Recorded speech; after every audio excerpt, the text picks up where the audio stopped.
Ah, meron bang may katanungan din from other sa ating mga avid followers, no? Can I accept cash from the buyer directly? So, kasi 'yun yung madalas na naririnig natin, Cons, di ba? May mga salesperson na tumatanggap ng payment, no? Payment sa buyer galing, tapos sila na yung bahalang, parang interested kasi ganun.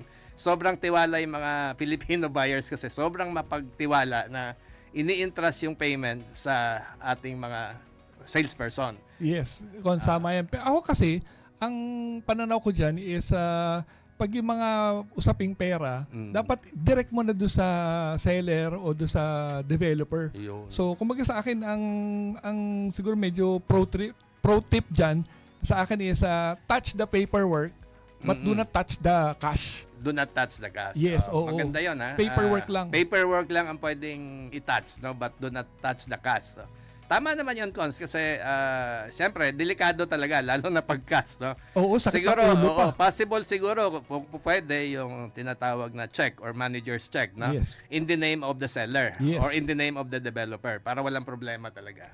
Okay.